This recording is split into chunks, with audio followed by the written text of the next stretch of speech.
Shalom anak-anak, apa kabar kalian semuanya? Miss harapkan kalian tetap sehat, semangat dalam melakukan pembelajaran online pada pagi hari ini. Oke, kita masuk di pembelajaran yang ke-6. Kita sama-sama buka halaman 32. Kita masuk di pelajaran bahasa Indonesia. Miss minta kalian tolong simak ya apa yang Miss bacakan. Dan menurut kalian yang penting, tolong kalian garis bawahi. Kelangkaan bahan bakar minyak. Berita kelangkaan bahan bakar minyak atau BBM tentu pernah kita dengar. Kita menyaksikannya melalui berita di televisi atau membaca di koran. Saat terjadi kelangkaan, maka akan tampak banyak orang mengantri di stasiun pengisian bahan bakar umum atau SPBU. Mereka mengantri untuk mendapatkan BBM bagi kendaraan mereka. Hal yang sama juga terjadi dengan gas LPG. Gas LPG banyak digunakan untuk memasak. Kelangkaan gas LPG akan menyusahkan ibu rumah tangga untuk menyiapkan makanan di rumah. Kelangkaan BBM dan gas LPG disebabkan oleh banyak hal. Namun, salah satu penyebab utamanya adalah ketersediaan BBM dan gas LPG yang tidak mencukupi kebutuhan masyarakat. Oleh karena itu, kita harus menyingkapinya dengan bijaksana. Kelangkaan BBM dan gas LPG merupakan pertanda dari semakin berkurangnya cadangan sumber energi di muka bumi. Sebagai penduduk bumi, kita hendaknya melakukan berbagai langkah penghematan agar sumber energi dapat lestari sepanjang masa.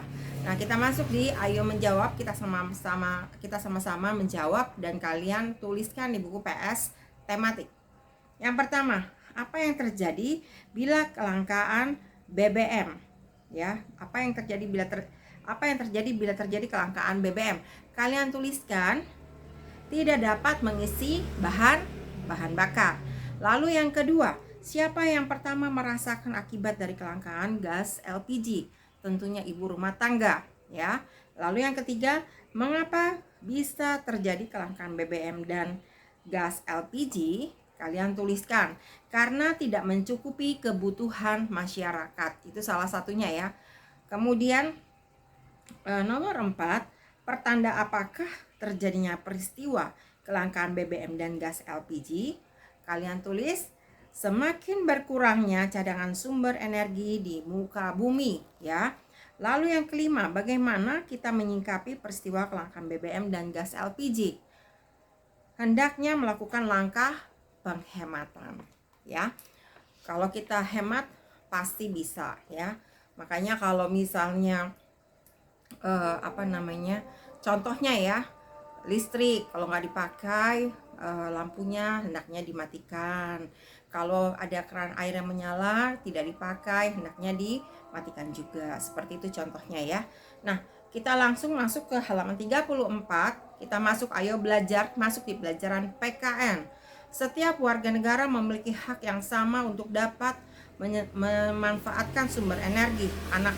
Anak-anak, orang dewasa maupun orang lanjut usia hendak menikmati manfaat dari sumber energi. Saat belajar, anak-anak mendapatkan penerangan. Orang dewasa bisa memperoleh bahan bakar untuk kendaraan dengan harga terjangkau. Orang lanjut usia dapat menikmati beraneka masakan kegemarannya.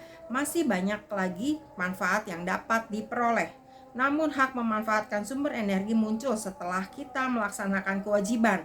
Kewajiban itu adalah sebagai berikut. Yang pertama, menghemat penggunaan sumber energi, memanfaatkan sumber energi dan dengan peralatan yang ramah lingkungan, menjaga kelestarian alam, mengembangkan sumber energi alternatif seperti air, angin, dan sinar matahari untuk menggantikan bahan bakar fosil.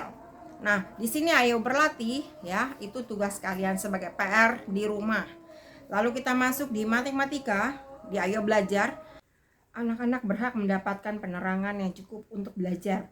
Namun ada kalanya terjadi gangguan aliran listrik sehingga terjadi pemadaman. Seperti kali ini Arga terpaksa belajar dengan penerangan lampu darurat. Semenjak siang tadi listrik di perumahan Arga padam. Untunglah tidak berapa lama listrik kembali menyala. Listrik mulai padam pada pukul 13 dan kembali menyala pada pukul 19.30. Berapa lamakah listrik mengalami pemadaman? Nah, kalian lihat di sini ya. Jam 13 itu adalah jam 1. Lalu jam 19.30 itu setengah 8. Ingat ya. 1 jam itu 60 menit ya. Jadi kalian tulis 19.30 dikurang 13.00 sama dengan 6 jam 30 menit. Jadi listrik itu padam selama 6 jam 30 menit ya. Nah, kemudian balik lagi ke halaman berikutnya, ayo berlatih. Nah, di sini nomor 1 sudah tertulis ya, sudah ada jarum jamnya. Pukul 14 di sini adalah pukul 2. Ya, pukul 2. Jarum panjang di angka 12, jarum pendek di angka 2. Itu 14 itu adalah pukul 2. Ya, 2 siang. Kemudian di sini diminta pukul 17. Pukul 17 itu adalah pukul 5 sore. Jadi jarum panjang di angka 12, jarum pendek di angka 5. Nah, untuk nomor 3 dan nomor sampai ke bawah ini PR kalian sebagai tugas di rumah ya. Untuk PR soal cerita ini kalian boleh tuliskan langsung di buku paket ini. Oke anak-anak, terima kasih semuanya. Jangan lupa untuk tetap semangat dalam belajar ya. Dan jangan lupa untuk menghindar daripada kerumunan, menjaga jarak, kemudian mencuci tangan dan memakai masker. Tidak lupa dan jangan lupa untuk tetap berdoa. Oke anak-anak, terima kasih semuanya. Papa mama juga saya ucapkan terima kasih. Tuhan Yesus berkati. Bye bye.